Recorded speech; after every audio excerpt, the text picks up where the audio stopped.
ओम अज्ञानतिमिरन्धस्य ज्ञानाञ्जनशलाकया चक्षुरुन्मिलितं येन तस्मै श्रीगुरवे नमः।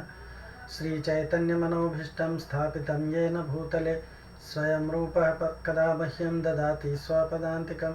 वन्देऽहं श्रीगुरौ श्रीयुतापदकमलं श्रीगुरून् वैष्णवांश्च श्रीरूपं साग्रजातं सहगण रघुनाथान्वितं तं सजीवं साद्वैतं सावधूतं परिजनसहितं कृष्णचैतन्यदेवं श्रीराधाकृष्णपादान् सहगण ललिता श्रीविशाखान्वितांश्च। हे कृष्ण करुणा सिंधु दीनबंधु जगत्पते गोपेश गोपिकाकांत श्री राधाकांत नमोस्तुते। तप्तकांचन गौरांगी श्री राधे वृंदावनेश्वरी वृषभानुसुते देवी प्रणमामि हरिप्रिये।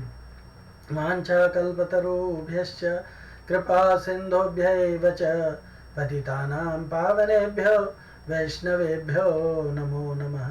जय श्री कृष्ण चैतन्य प्रभु नित्यानंद श्री अद्वैत गदाधर श्रीवासादि गौर भक्तवृंद। हरे कृष्णा कृष्णा कृष्णा हरे हरे हरे राम राम राम हरे हरे। हरे कृष्णा। हम लोग भगवद गीता के मॉड्यूल 3 का दूसरा अध्याय यानी 14वां अध्याय चर्चा कर रहे हैं। तो चर्चा की दृष्टि से या अध्ययन के दृष्टिकोण से इस अध्याय को 3 भागों में विभाजित किया गया था, जिसमें से 1 से लेकर के 10 तक के श्लोकों में का एक भाग बनाया गया था, जिसमें जो भगवान अर्जुन को ज्ञान देने वाले हैं 3 गुणों का उसका परिचय और उसका ग्लोरिफिकेशन करते हैं। और फिर इस भौतिक जगत में जीव कैसे आया इसका व्याख्या भगवान जो है, इसका वर्णन भगवान 3 से 4 के श्लोकों में करते हैं। और इस भौतिक जगत में आने पर जीव को यहाँ कौन और कैसे बांध करके रखता है, उसकी चर्चा भगवान जो है 5 से लेकर के 10 तक के श्लोकों में करते हैं। फिर दूसरे सेक्शन में हमने चर्चा किया 11 से लेकर के 20 तक के श्लोकों में, जिसमें भगवान ने 11 से 13 श्लोकों में गुणों के लक्षण बताए, विभिन्न गुणों के सत्वगुणों रजोगुण तमोगुण के लक्षण बताए। और 14 से लेकर के 18 तक में किस तरह से सभी चीज़ें 3 गुणों में विभाजित हैं उसका चर्चा किया। विभिन्न गुणों में मरने का परिणाम क्या है इसके बारे में बताया। फिर विभिन्न गुणों में कर्म का फल क्या मिलता है इसके बारे में बताया। विभिन्न गुणों की उत्पत्ति कैसे होती है उसके बारे में बताया। और विभिन्न गुणों में जो व्यक्ति रहता है उसकी गति कैसे होती है ये भी भगवान ने बताया और हम लोगों ने चर्चा किया। तो विभिन्न गुणों में मरने का परिणाम क्या है। कोई अगर सत्व गुण में मरता है तो महर्षियों के विशुद्ध उच्चतर लोकों को प्राप्ति करता है। रजोगुण में अगर शरीर छोड़ता है तो सकाम कर्मियों के बीच में जन्म लेता है। और तमोगुण में अगर शरीर छोड़ता है तो पशु योनि में जन्म लेता है। और अलग अलग गुणों से प्रभावित होकर के व्यक्ति जो कर्म करता है उसका फल क्या मिलता है। तो सत्वगुण में से प्रभावित होकर के व्यक्ति कर्म करता है तो वो पुण्य कर्म होता है, जिसके कारण उसको सुख का अनुभव होता है। रजोगुण में वो जो कर्म करता है वो पाप और पुण्य दोनों ही प्रकार के कर्म होते हैं और ज़्यादातर पाप के कर्म होते हैं, तो इसीलिए उसको दुख फल रूपी दुख मिलता है, दुख रूपी फल मिलता है। और तमोगुण जो मूर्खता के कारण कर्म करता है उसके कारण उसको पशु योनि में या मूर्ख योनि में बार बार जन्म लेना पड़ता है। तो ये उसके गुणों का फल है। विभिन्न गुणों की उत्पत्ति विभिन्न गुणों से किस चीज़ की उत्पत्ति होती है। तो सत्व गुण से ज्ञान उत्पन्न होता है, रजोगुण से लोभ उत्पन्न होता है और तमोगुण से अज्ञान प्रमाद और मोह उत्पन्न होता है। और विभिन्न गुणों के द्वारा प्रभावित या अपने आचरण को विभिन्न गुणों के द्वारा निर्देशित करने वाले लोगों की गति क्या होती है भगवान कहते हैं सत्वगुण में जो अपने क्रियाकलाप को निर्धारित करता है या उसको संचालित करता है वो ऊर्ध्व लोकों में जाते हैं। जो रजोगुण में अपने क्रियाकलाप को संचालित करते हैं वो मध्य तिष्ठन्ति पृथ्वी लोक में रह जाते हैं, और जो तमोगुण में अपने क्रियाकलाप को संचालित करते हैं वे नीचे नरक लोकों में जाते हैं। तो अब और 19वें श्लोक में हम लोगों ने पढ़ा कि प्रकृति के 3 गुण सभी कार्य करते हैं और परमेश्वर इन्हें नियंत्रित करते हैं। 20वें श्लोक में हम लोगों ने ये जाना कि ऐसे जान लेने पर जीव भव बंधन से मुक्त हो जाता है। अब इसी को श्रवण करने के बाद में अर्जुन के मन में कुछ प्रश्न आते हैं और उन प्रश्नों को लेकर के अर्जुन भगवान को प्रश्न पूछता है कि ऐसे व्यक्तियों के लक्षण क्या हैं। 3 प्रश्न पूछता है। इनफैक्ट वो अर्जुन पूछता है गुणातीत पुरुष दुखों से मुक्त होकर के अमरता को प्राप्त कर लेते हैं। ऐसा सुनकर के अर्जुन के मन में गुणातीत मनुष्य के लक्षण जानने की जिज्ञासा हुई, और साथ ही साथ उसके मन में और भी प्रश्न आए। सो वो भगवान से उस प्रश्न का निवारण पूछते हैं, और भगवान जो है उनके पहले प्रश्न का उत्तर 21वें श्लोक में देते हैं, 22वें श्लोक में देते हैं। तो अर्जुन 3 प्रश्न क्या पूछते हैं हम लोग देखेंगे। कैर्लिंग श्री अर्जुन उवाच कैर्लिंग स्त्रीन् गुणान् एतान् अतीतो भवति प्रभो किमाचार कथं चैतान् स्त्रीन् गुणान् अतिवर्तते। कहता है अर्जुन कैर्लिंगैर स्त्रीन् गुणान् एतान् अतीतो भवति प्रभो। हे प्रभो इन एतान इन तीनों गुणान गुणों से अतीत हुआ मतलब जो इससे परे हो गया है, जो गुणों के प्रभाव से मुक्त हो गया है, ऐसा मनुष्य कैर किन लिंग लक्षणों से युक्त लक्षणों से युक्त होता है, भवती होता है।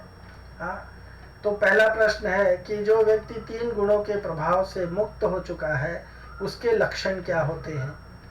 दूसरा प्रश्न पूछता है किम आचारः च एतान् 3 गुणान्, और उसके आचरण कैसे होते हैं उस व्यक्ति के जो 3 गुणों से अतीत या 3 गुणों से मुक्त हो चुका है, 3 गुणों के प्रभाव से मुक्त हो चुका है, उसके आचरण कैसे होते हैं, ये दूसरा प्रश्न पूछता है। और इन 3 गुणों का अतिक्रमण कैसे किया जा सकता है, ये 3 गुणों से व्यक्ति जो है कैसे मुक्त हो सकता है या इनको ऊपर विजय कैसे प्राप्त कर सकता है, 3 गुणों को पार करके कैसे आगे जा सकता है, ये प्रश्न अर्जुन भगवान से पूछता है। तो इस 3 प्रश्नों के उत्तर में भगवान जो है उसको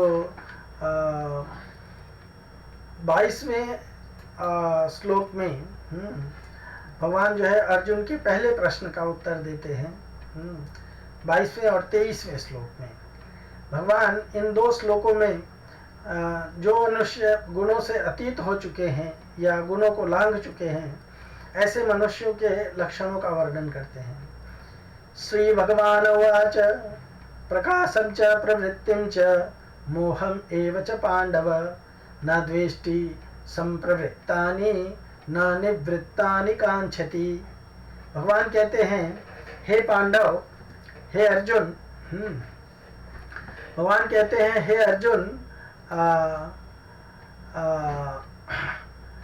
पांडुपुत्र जो प्रकाश आसक्ति तथा मोह के उपस्थित होने पर न तो उनसे घृणा करता है और न लुप्त हो जाने पर उनकी इच्छा करता है, जो भौतिक गुणों की इन समस्त प्रक्रियाओं से निश्चल तथा अविचल रहता है और यह जानकर कि केवल गुण ही क्रियाशील हैं, उदासीन तथा दिव्य बना रहता है, जो अपने आप में स्थित है और सुख तथा दुख को एक समान मानता है। सुख तथा दुख को एक समान मानता है। ऐसे व्यक्ति के बारे में भगवान बताते हैं कि उसके ये लक्षण होते हैं।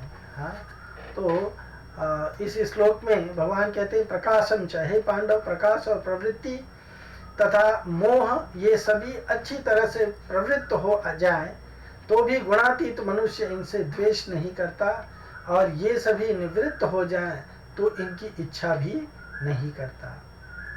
तो यहाँ पे भगवान जो है अर्जुन को इस श्लोक में बताते हैं कि गुणातीत मनुष्य अनुकूलता बनी रहे, प्रतिकूलता चली जाए, ऐसी इच्छा नहीं करता, या उसकी ऐसी इच्छा नहीं होती है। निर्विकारता का अनुभव होने पर उसको अनुकूलता प्रतिकूलता का ज्ञान तो होता है, पर स्वयं पर उसका असर नहीं पड़ता। अंतःकरण में प्रवृत्तियां बदलती हैं, पर स्वयं उससे निर्लिप्त रहता है। साधक पर भी प्रवृत्तियों का असर नहीं पड़ना चाहिए, क्योंकि गुणातीत मनुष्य साधक का आदर्श होता है, साधक उसका अनुयायी बनता है। साधक के लिए यह आवश्यक है कि देह का धर्म अपने में न माने, प्रवृत्तियां अंतःकरण में अपने में नहीं है, अतः साधक वृत्तियों को न अच्छा माने न बुरा माने और न अपने में माने। कारण कि प्रवृत्तियां तो आने जाने वाली हैं, पर स्वयं निरंतर रहने वाला है। अगर प्रवृत्तियां हमारे में होती तो जब तक हम रहते तब तक प्रवृत्तियां भी रहती, परंतु जब सबका अनुभव है, हम सबका अनुभव है कि हम जो तो निरंतर रहते हैं, पर प्रवृत्तियां आती जाती रहती हैं। प्रवृत्तियों का संबंध प्रकृति के साथ है और हमारा स्वयं का संबंध परमात्मा के साथ है। इसलिए वृत्तियों के परिवर्तन का अनुभव करने वाला स्वयं एक ही रहता है, वो कभी बदलता नहीं है, वो कभी बदलता नहीं है। ये बात बताए हैं भगवान ने यहाँ पे कि प्रकाशम च, इंद्रियों और अंतःकरण की स्वच्छता निर्मलता का नाम प्रकाश है। हाँ, जैसा हम पहले डिस्कस कर चुके हैं। तो तात्पर्य है कि जिससे इंद्रियों के द्वारा शब्द आदि पांचों विषयों का स्पष्टता से ज्ञान होता है, मन से मनन होता है और बुद्धि से निर्णय होता है, उसका नाम प्रकाश है। तो भगवान ने यहाँ पे बताया था कि सत्व गुण में प्रकाश वृत्ति ही मुख्य है, क्योंकि जब तक इंद्रियां और अंतःकरण में प्रकाश नहीं आता, स्वच्छता निर्मलता नहीं आती, तब तक ज्ञान विवेक जागृत नहीं होता है। प्रकाश के आने पर ही ज्ञान जागृत होता है। अतः यहाँ ज्ञान वृत्ति को प्रकाश के अंतर्गत ले लेना चाहिए। प्रवृत्तिंच, जब तक गुणों के साथ संबंध रहता है तब तक रजोगुण की लोभ प्रवृत्ति, राग पूर्वक कर्मों का आरंभ, अशांति तथा स्पृहा, ये वृत्तियां पैदा होती रहती हैं। परंतु जब मनुष्य गुणातीत हो जाता है तब रजोगुण के साथ तादाद में रखने वाली वृत्तियां तो पैदा हो ही नहीं सकती, पर आसक्ति कामना से रहित प्रवृत्ति क्रियाशीलता रहती है, और यह प्रवृत्ति दोषी नहीं है। गुणातीत मनुष्य के द्वारा भी क्रियाएं होती हैं, इसलिए भगवान ने यहाँ केवल प्रवृत्ति को ही लिखा है। रजोगुण दो प्रकार के हैं, राग और क्रिया। इनमें से राग तो दुखों का कारण है, यह राग गुणातीत में नहीं रहता है, परंतु जब तक गुणातीत मनुष्य को दिखने वाला शरीर रहता है तब तक उसके द्वारा निष्काम भाव पूर्वक स्वतः क्रियाएं होती रहती हैं। इस क्रियाशीलता को भगवान ने यहाँ प्रवृत्ति नाम से कहा है। मोहम एवं च पांडव, मोह दो प्रकार का बताया है, नित्य अनित्य, सत असत, कर्तव्य अकर्तव्य, विवेक न होना, और दूसरा व्यवहार में भूल होना। गुणातीत महापुरुष के पहले प्रकार का मोह है सत असत आदि का विवेक न होना, तो होता ही नहीं है। परंतु व्यवहार में भूल होना अर्थात किसी के कहने से किसी निर्दोष व्यक्ति को दोष मान लेना और दोषी व्यक्ति को निर्दोष मान लेना आदि, तथा रस्सी में सांप दिख जाना, मृग तृष्णा में जल दिख जाना, सीपी और अभ्रक में चांदी का भ्रम हो जाना आदि मोह से गुणातीत मनुष्य में भी हो सकता है। पर न द्वेष्टति संप्रवृत्तानि न निवृत्तानि कांक्षति। लेकिन सत्व गुण का प्रकाशक, रजोगुण का कार्य वृत्ति और तमोगुण का कार्य मोह, इन तीनों के अच्छी तरह से प्रवृत्त होने पर भी गुणातीत महापुरुष इनमें दोष नहीं रहता, महापुरुष में इनका दोष नहीं रहता, और इनके निवृत्त होने पर भी इनकी इच्छा या कामना नहीं करता। तात्पर्य है कि ऐसी वृत्तियां क्यों उत्पन्न हो रही हैं, इससे कोई सी भी वृत्ति न रहे, ऐसा द्वेष नहीं करता, और ये वृत्तियां पुनः आ जाएं, ये वृत्तियां बनी रहें, ऐसा राग नहीं करता। गुणातीत होने के कारण गुणों की प्रवृत्तियों के आने जाने से उसमें कुछ भी फर्क नहीं पड़ता। यह इन वृत्तियों के स्वाभाविक ही निर्लिप्त रहता है, इन वृत्तियों से स्वाभाविक ही निर्लिप्त रहता है इस तरह का मनुष्य। तो यहाँ पे अर्जुन ने भगवान कृष्ण को 3 प्रश्न पूछे थे, और उन्होंने क्रमशः एक एक का उत्तर दिया। तो 22वें और 23वें में पहले प्रश्न का उत्तर दे रहे हैं, उनके लक्षण बता रहे हैं गुणातीत व्यक्ति के। तो वह पहले संकेत करते हैं कि जो व्यक्ति दिव्य पद पर स्थित है वह न तो किसी से ईर्ष्या करता है, न किसी वस्तु के लिए लालायित रहता है। जब कोई जीव इस संसार में भौतिक शरीर से युक्त होकर रहता है तो ये समझना चाहिए कि वह प्रकृति के 3 गुणों से किसी एक के वश में ही है। जब वह इस शरीर से बाहर हो जाता है तो वह प्रकृति के गुणों से छूट जाता है, लेकिन जब तक वह शरीर से बाहर नहीं आ जाता तब तक उसे उदासीन रहना चाहिए, उसे भगवान की भक्ति में लग जाना चाहिए, जिससे भौतिक देह से उसका ममत्व स्वतः विस्मृत हो जाए। जब मनुष्य भौतिक शरीर के प्रति सचेत रहता है तो वह केवल इंद्रिय तृप्ति के लिए कर्म करता है, लेकिन जब वह अपनी चेतना कृष्ण में स्थानांतरित कर देता है तो इंद्रिय तृप्ति स्वतः रुक जाती है। मनुष्य को इस भौतिक शरीर की आवश्यकता नहीं रह जाती, और न उसे इस भौतिक शरीर के आदेशों का पालन करने की आवश्यकता रह जाती है। शरीर के भौतिक गुण कार्य करेंगे, लेकिन आत्मा ऐसे कार्यों से पृथक रहेगा। वह किस तरह से पृथक होता है? वह न तो शरीर का भोग करना चाहता है, न उससे बाहर जाना चाहता है। इस प्रकार दिव्य पद पर स्थित भक्त स्वयं एवं मुक्त हो जाता है, और उसे प्रकृति के गुणों के प्रभाव से मुक्त होने के लिए किसी प्रयास की कोई आवश्यकता नहीं रह जाती है। तो ये है ऐसे व्यक्ति के लक्षण जो गुणातीत कहलाता है, या गुणातीत हो जाता है। अब भगवान ने अर्जुन के दूसरे प्रश्न का उत्तर जो है वो 24वें और 25वें श्लोक में देते हैं। अर्जुन के दूसरे प्रश्न गुणातीत मनुष्य के आचरण कैसे होते हैं वो पूछा था अर्जुन ने। तो भगवान इसका उत्तर 2 श्लोकों में देते हैं। समदुःख सुख स्वस्थ समलोष्ट स्म कांचनः तुल्य प्रिया प्रियो धीरस् तुल्य निंदात्म संस्तुति मानापमानयोस्तुल्यस् तुल्यो मित्र अरिपक्षयो सर्वारम्भ परित्यागी गुणातीत स उच्यते। भगवान कहते हैं जो धीर मनुष्य दुख सुख में सम तथा अपने रूप में स्थित रहता है, जो मिट्टी के ढेले पत्थर और सोने में सम रहता है, जो प्रिय अप्रिय में सम रहता है, जो अपनी निंदा स्तुति में समान रहता है, जो मान अपमान में समान रहता है, जो मित्र शत्रु के पक्ष में समान रहता है, और जो संपूर्ण कर्मों के आरंभ का त्यागी है, वह मनुष्य गुणातीत कहा जाता है।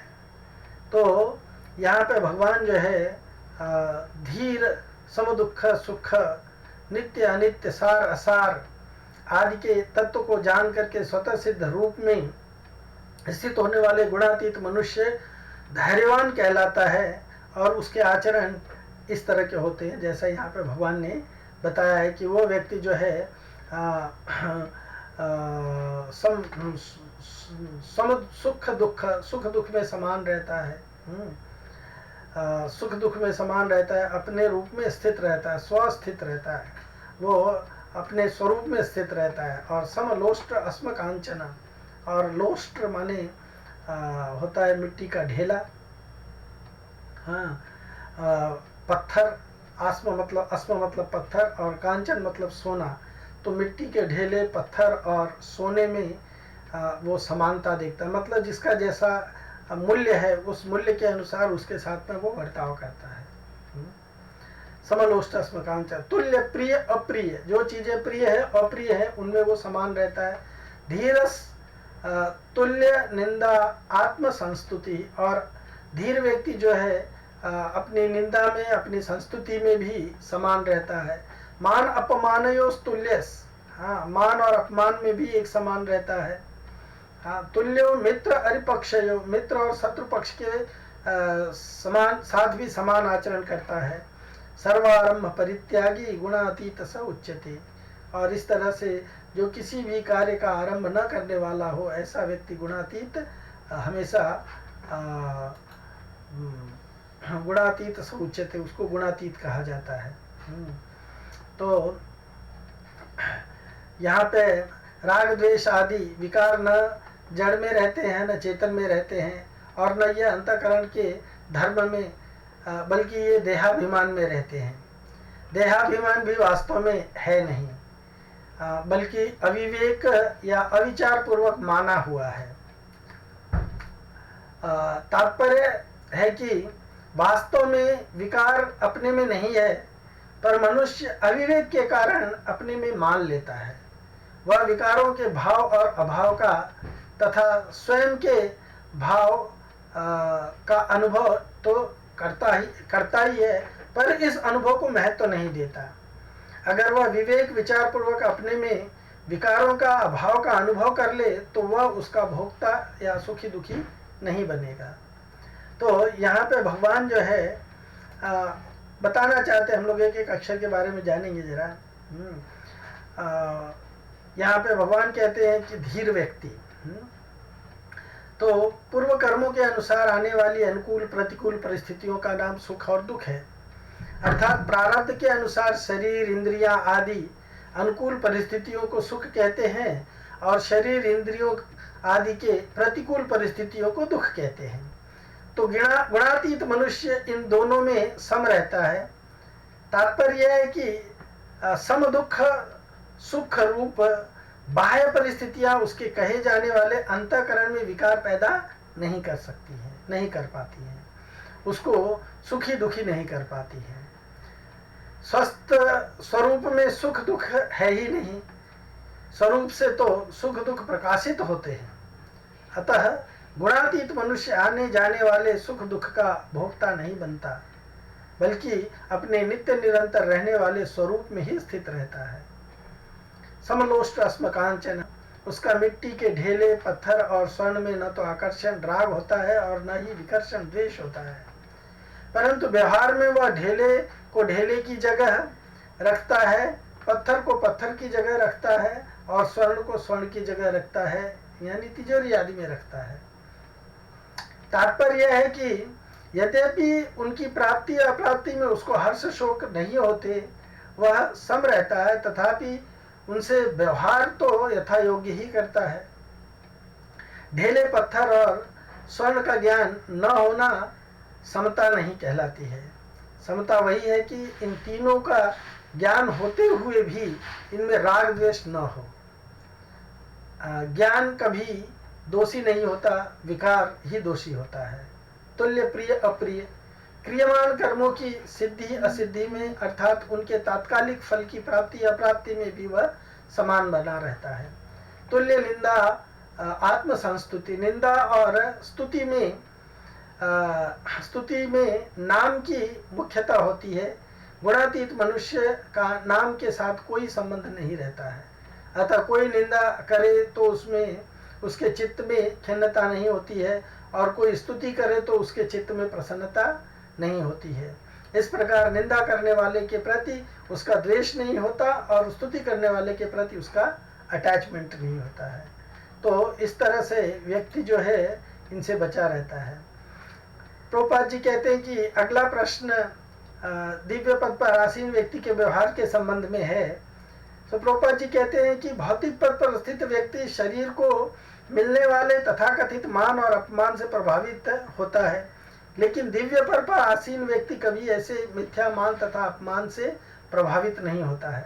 वह कृष्ण भावनामृत में रह करके अपना कर्तव्य निभाता है और इसकी चिंता नहीं करता कि कोई व्यक्ति उसका सम्मान करता है या अपमान करता है।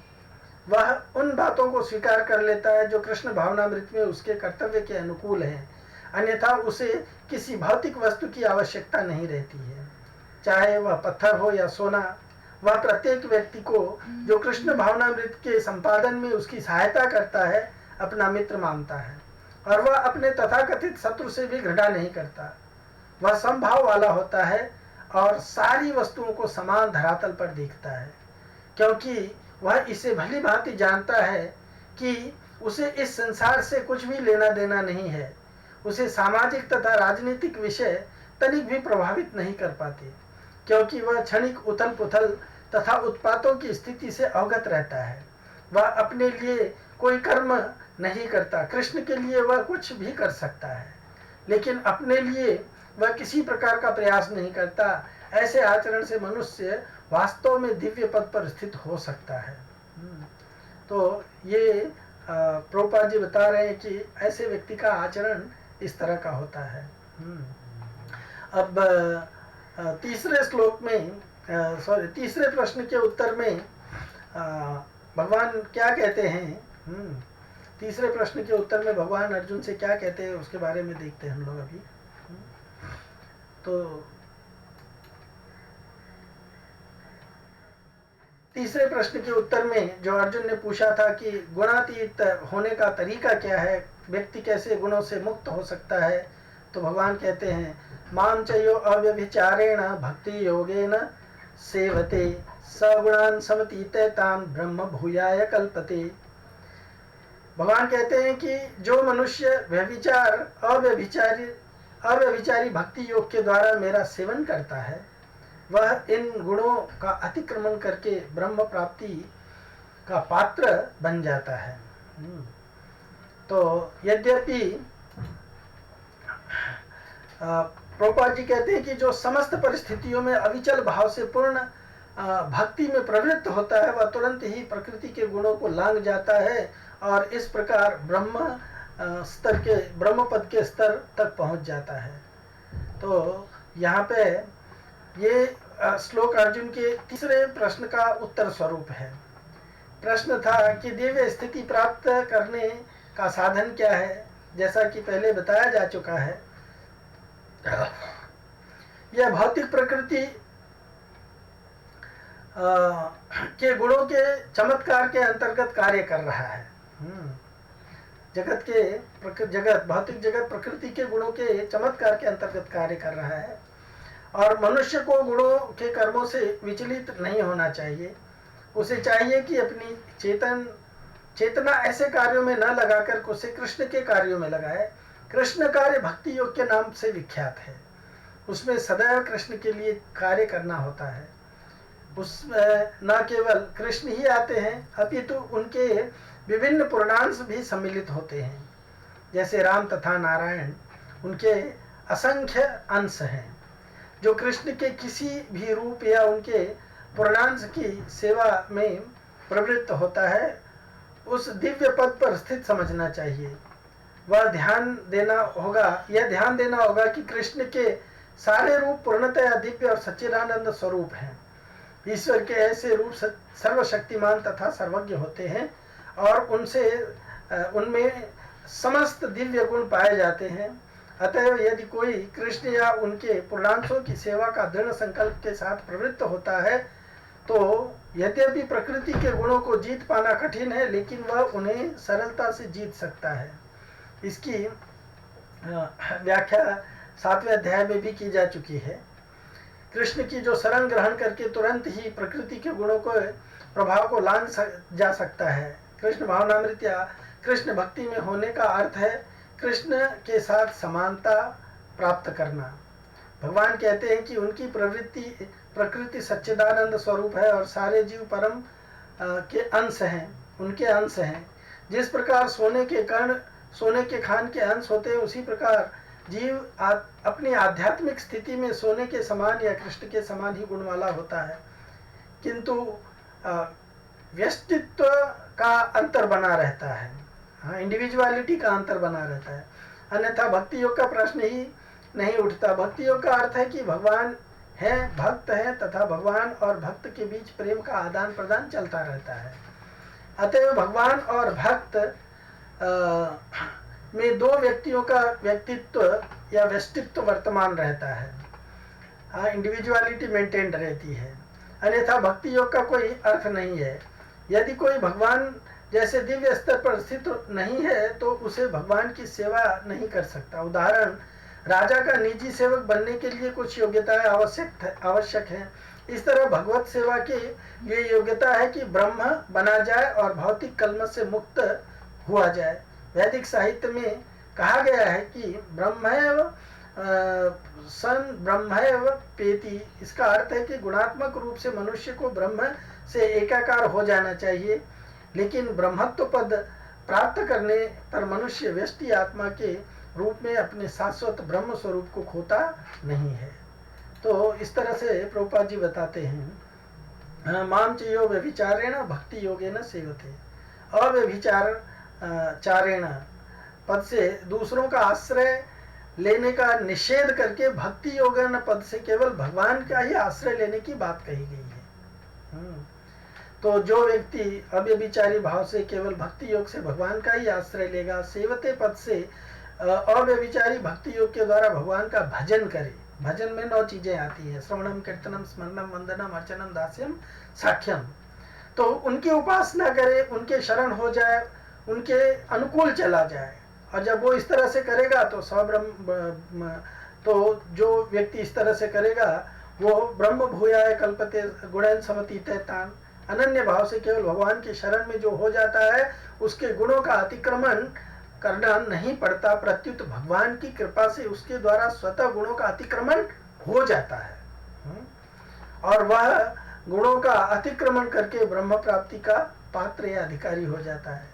भगवान ने जब यहाँ भक्ति की बात बताई तो फिर भगवान को यहाँ ब्रह्म प्राप्ति की बात न कह करके अपनी प्राप्ति की बात करनी चाहिए थी, परंतु यहाँ ब्रह्म प्राप्ति की बात बताने का तात्पर्य है कि अर्जुन ने गुणातीत होने यानी निर्गुण ब्रह्म की प्राप्ति का उपाय पूछा था, इसलिए भगवान ने अपनी भक्ति को ब्रह्म प्राप्ति का उपाय बताया है।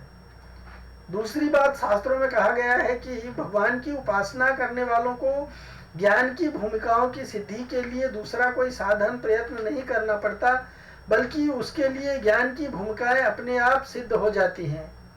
जो व्यक्ति बहु नाम जन्म नाम अंते ज्ञानवान माम प्रपद्यते, जो भगवान की शरण में चला जाता है, भगवान की सेवा करता है, वो ऑटोमेटिक ज्ञानी बन जाता है और इस तरह का ज्ञानी भगवान को बड़ा प्रिय है। राइट। तो गुणातीत होने के लिए भागवत में भी बताया गया है कि गुणों से अतीत होने कैसे हुआ जा सकता है। जैसे भगवान कहते हैं 11th canto 25th chapter 25th श्लोक में, मन निकेतम तो गुणा निर्गुणा निर्गुणम, या 25वें अध्याय के 27वें श्लोक में के मत सेवायाम तो निर्गुणा, व्यक्ति मेरी सेवा करके निर्गुण बन सकता है, मेरे आश्रय में आकर के निर्गुण बन सकता है। तो भगवान की तरफ चलने से भक्त स्वतः और सुगमता से गुणातीत हो जाता है। इतना ही नहीं, उसको भगवान के समय समग्र रूप का भी ज्ञान हो जाता है। हाँ, भगवान कहते हैं ना, यथा ज्ञास्यसि तत् शृणु, हाँ मुझे समग्र रूप में जैसे तुम जान सकते हो वो सुनो। तो अब भगवान जो है लास्ट इस चैप्टर का लास्ट श्लोक भगवान ये बताना चाहते हैं कि कोई अगर ब्रह्म की उपासना करता है और फिर भी वो भगवान को प्राप्त होता है ब्रह्म प्राप्ति, तो उपासना करे तो भगवान की और पात्र बन जाए ब्रह्म प्राप्ति का, ये कैसे हो सकता है? इसका उत्तर अगले श्लोक में भगवान देते हैं। वो कहते हैं, ब्रह्मण्यो ही प्रतिष्ठा अहम अमृतस्य अव्ययस्य च शाश्वतस्य च धर्मस्य सुखस्य एकांतिकस्य च। भगवान कहते हैं कि हे अर्जुन,